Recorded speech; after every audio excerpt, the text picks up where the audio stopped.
Hi everyone, I'm back to read chapter 4 of Changes for Josefina, book 6 from 1824, and chapter 4 is called Heart and Hope. When Mama died, Josefina had thought that the world should stop.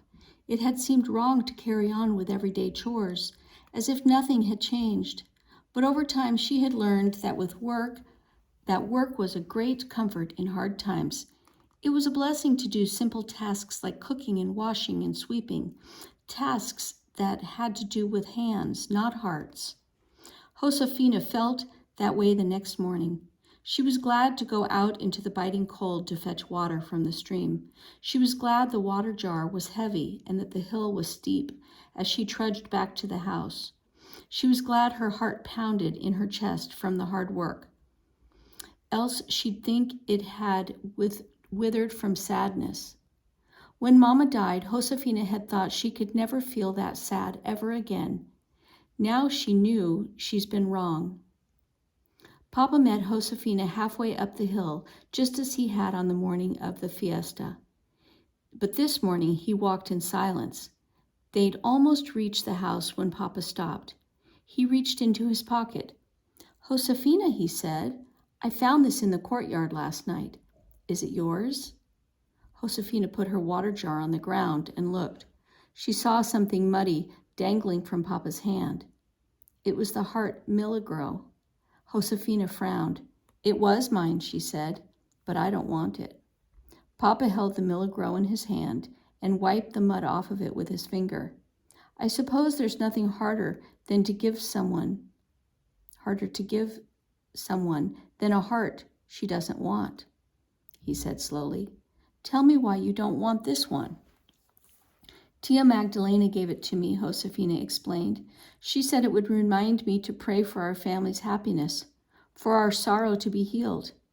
And," Josefina sighed, remembering, "she said it would help me not to lose hope in my heart's desire."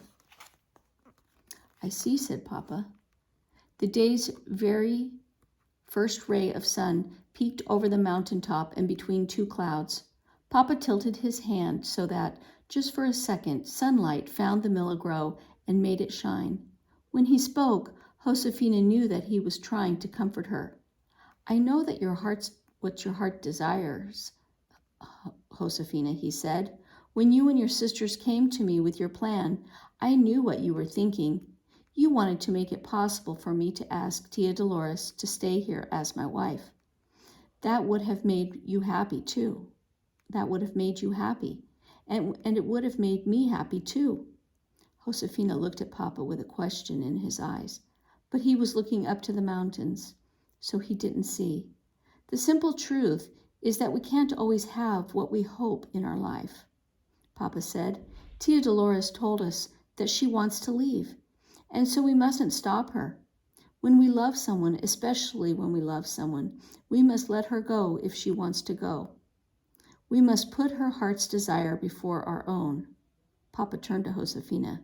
"Do you understand?" he asked gently. "We want Tia Dolores to be happy, don't we?" "Oh, but Papa," said Josefina desperately, "Tia Dolores doesn't want to leave. She thinks she should for your happiness. She said that it's time for you to give your heart to someone, and she's in the way." Then Josefina gathered up all her hope and courage and told the truth straight out. "Don't you see, Papa," she said, "Tia Dolores loves you. That's why she can't stay, because she thinks that you don't love her in return." Papa shook his head and looked away from Josefina. "It's no use," thought Josefina. She lifted the water jar back onto her head and started to walk up the hill to the house. "Josefina," Papa called after her, "do you want your milagro?" Josefina turned. The heart milagro looked very, very small in Papa's hands. "No, thank you, Papa," she said. "It's yours now." Josefina did not see Papa again until the midday meal. "Josefina," said Papa, "your grandparents are walking to the village this afternoon. They're going to bring Tia Dolores back here. I want you to go along to help." "See, Papa," said Josefina, even though There was no walk in the world she dreaded more. She had no desire to help Tia Dolores begin to leave them. Josefina, Abuelito, and Abuelita set forth for the village under a winter sun so pale it didn't warm the air at all. Josefina's nose hurt and her mouth had the bitter taste of cold in it. A mean wind made her eyes water, so she bent her head forward and pulled down the brim of her hat. "Brr," shivered Abuelito. "That wind cuts through me. My hands are frozen stiff." He glanced at Josefina. "My child," he said, "put this paper in your pouch and carry it for me." Abuelita handed Josefina a folded paper, and she put it in a leather pouch that hung from a string around her neck. "Gracias," said Abuelito. He rubbed his hands together to warm them. "Oh, how glad I'll be to get your Tia Magdalena's house and stand in front of her fire." They were all glad to come into the warmth of Tia Magdalena's house. A cheerful fire crackled on the hearth, and steam rose in a cloud from a big kettle. Tia Dolores smiled at Josefina, and Tia Magdalena helped Abuelita sit next to the fire. "Come, sit and be comfortable," Tia Magdalena said. "You must have a cup of tea." "Gracias," said Abuelita. "You are very kind."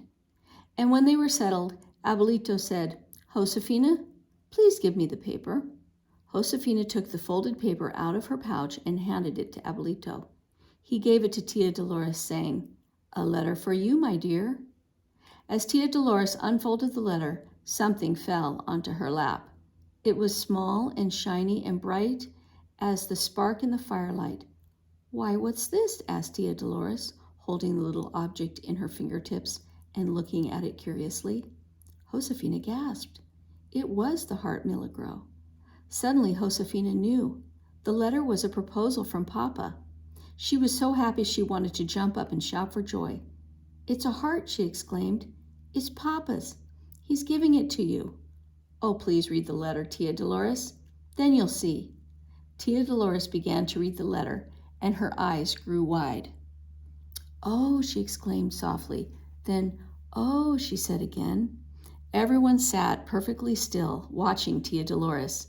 And when she finished reading, Tia Dolores looked at Abuelito and Abuelita, and her face was lit with pure happiness.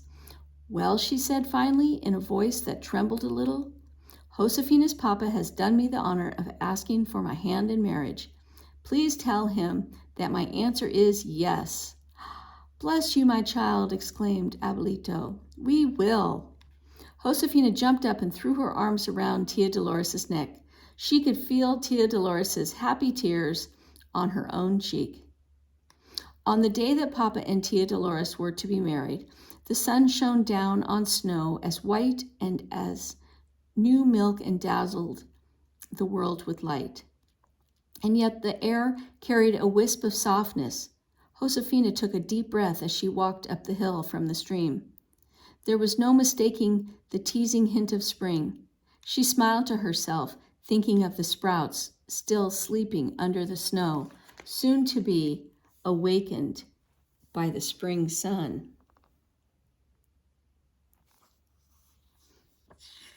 This morning, both Papa and Tia Dolores met Josefina partway up the path to the house from the stream. They stood together smiling as they waited for Josefina to draw near. "Josefina," said Papa, "Tia Dolores and I want to do something." Tia Dolores pulled Josefina's hand toward her and put the heart milagro in it. "This is rightfully yours," she said, "because you never forgot your heart's desire." "Will you keep the heart milagro safe for us?" asked Papa, smiling at Josefina with love. "I will," said Josefina. "I promise." Josefina remembered her promise later. She held the heart milagro in her hand as she stood outside the church after the wedding ceremony.